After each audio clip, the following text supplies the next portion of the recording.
Hi, I'm Peter Frampton, and this is my LR Baggs handcrafted video.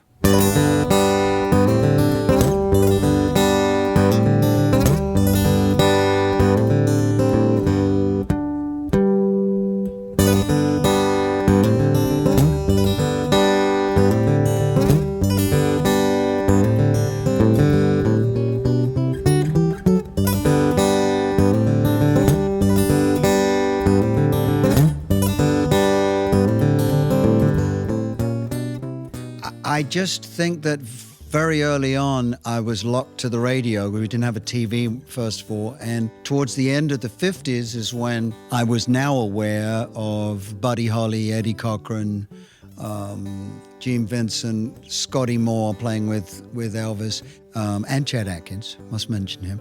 All the guitar players, all the ones that played their own guitar, you know. I just gravitated towards electric guitar sounds, just intrigued me.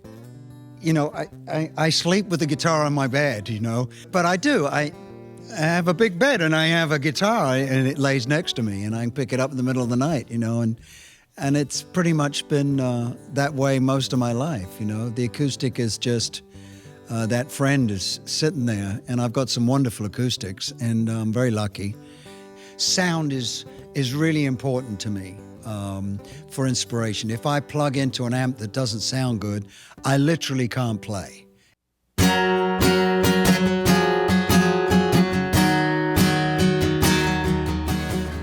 The Tacoma is something that George Gruen here in town in the, I think, either 99 or 2000, which is when they were being made. He sort of commissioned those guitars and worked with them, I believe. And he said, "You got to hear this guitar. It's sort of like he called it the Telecaster of acoustics." And it really is. There's something about the sound of it that's, Gordon said, yes, it's like halfway between, if you're going from electric to acoustic, it's like, that's the perfect acoustic to pick up. It's got a really nice sort of electric neck, and it's just got a special sound. It's not quite a Macaferri, Selma, Django-y, gypsy sound, but it approaches that.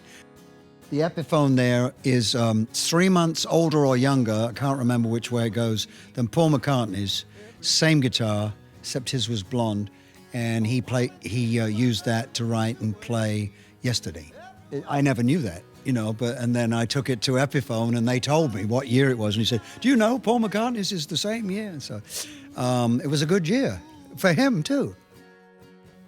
I had a Martin, wrote Lines on My Face on it, and that whole of Frampton's Camel album had that D45 on it. Well, we went out on the road to promote that album, and somewhere between the Agora in Toledo and the Agora in Cleveland, it disappeared. So someone thought it would be better in their house. Anyway, years later, fast forward, I met with Dick Boak from Martin at the NAMM show in LA. I told him the story, and he said, "You have to have a Martin. You have to have a." I said, I know. And so he came up with the idea of the whole story behind. So it's actually it's called the Frampton's Camel D40, Peter Frampton D42. So, yeah, and that guitar is the one that I have on the bed. Ooh,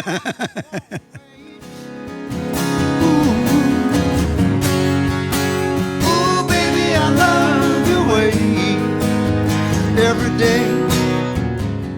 Until you try something, you know, there's that fear of the unknown, you know.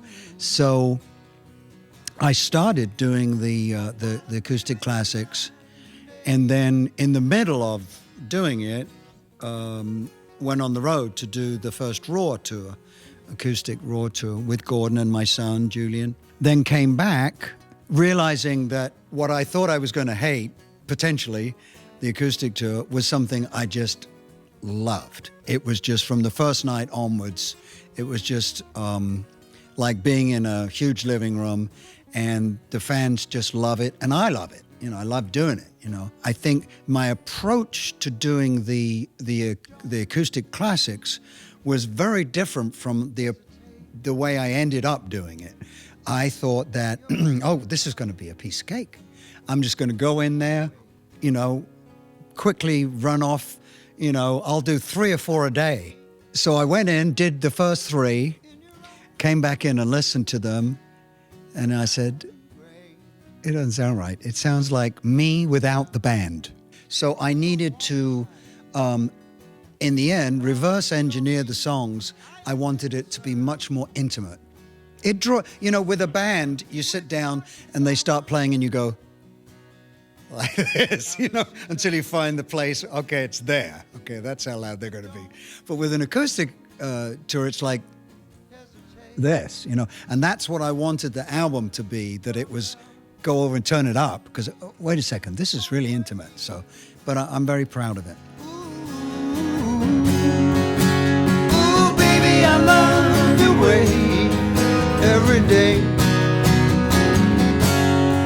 I wanna tell you I love your way every way. As I said before, sound is very inspiring if it's good. I mean, I've been using LR Baggs systems in my acoustics for years and years, you know, so, and they just get better and better.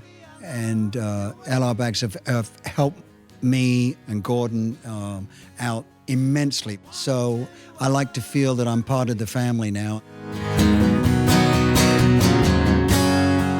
Oh,